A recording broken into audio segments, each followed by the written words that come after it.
Good morning, children. How are you this morning? You know, sometimes I get letters and questions from children asking about some of the special things that I get to do to help get ready for Christmas. Some of my favorite things are baking cookies for the reindeer, in addition to Santa. Yes, reindeer like cookies every bit as much as he does. I make a special kind of animal crackers just for the reindeers, which are healthy cookies for them. One of my newer jobs is sorting socks, mismatched socks for Santa to take out in his special bag. What? You've never heard of Santa's special bag of mismatched socks? Well, I think I have that story right here. Shall I share it with you? M.O.M.M.S, the Mountain of Mismatched Socks.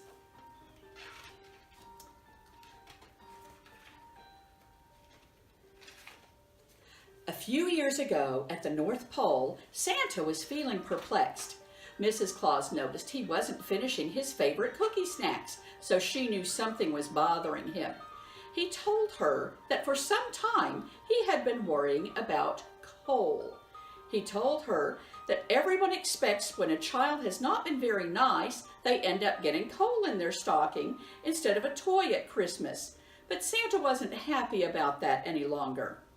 Well, first, even if they have been a little naughty, I do still think each child should have some kind of a toy, but they do need a reminder as well that they need to do better.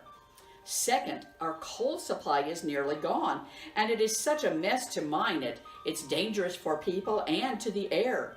I just don't want to use it any longer. Well, Santa, said Mrs. Claus, what do you think you can give the children as a reminder then?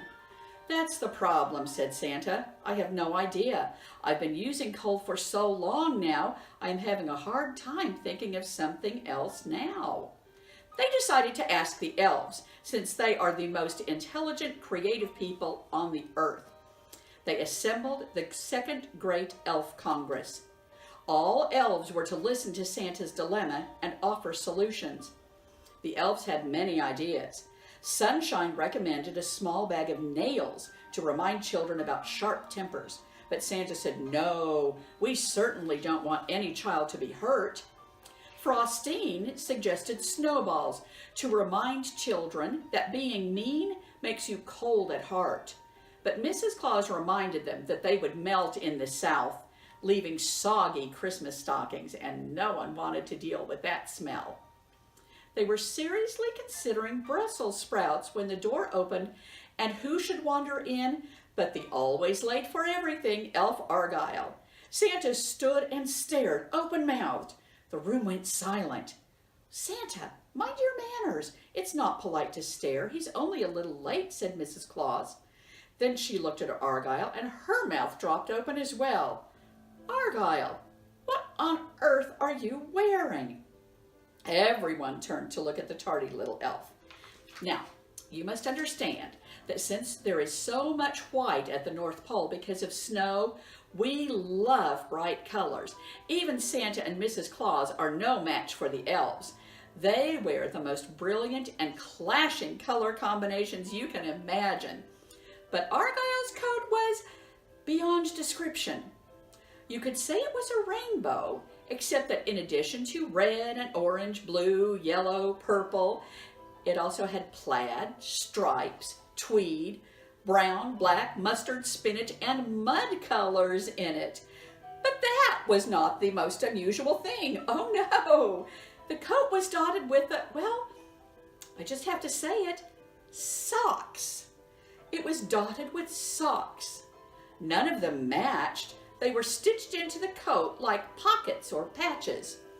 Santa had recovered his wits now, and he asked, Argyle, where on earth did you get that coat? It is most unique. In unison, all of the elves cried out, at Mom's. Santa and Mrs. Claus looked at each other, shrugging.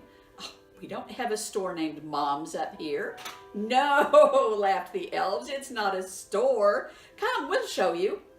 So a team of elves rowed the Clauses in a boat out just past the island of misfit toys, and suddenly they saw the most amazing sight.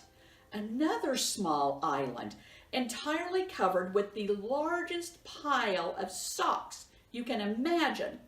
In fact, according to the elves, it was technically a mountain, the mountain of mismatched socks, or M.O.M.M.S.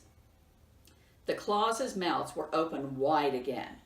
Argyle explained that the elves had discovered the mountain and had studied long and hard, watching each night to discover where the socks came from, because it just kept getting bigger. They had seen a sock fall from the sky, and so they had borrowed a reindeer and followed the trail back to the source. Elf Sunshine explained, "You see, Santa, when people do the laundry, a sock always goes missing in the dryer. It happens nearly every time. We found that those socks were escaping through the vent, getting sucked up into the jet stream, and carried by high winds to the North Pole. You know how there is a hole in the ozone there? Well, those socks just fall through it, plop, plop, plop, and have created this mountain." "But that coat, that didn't come through the dryer," Santa exclaimed. "Oh, no, of course not. We just couldn't let all that good yarn go to waste. You know how we recycle everything up here, so we have been making clothes out of unraveled socks for some time now. Argyle just gets a bit impatient with unraveling the socks, so he puts them on whole. But the problem is, even with new wardrobes for all of the elves, the mountain is ginormous and keeps getting bigger.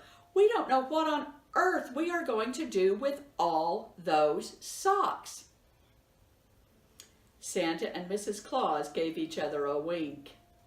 "Oh, we'll think of something." So now, instead of coal, Santa carries a bag of mismatched socks on Christmas Eve. The child will still get a gift, but he'll leave a sock as a reminder that that child can do a little better next year. Merry Christmas.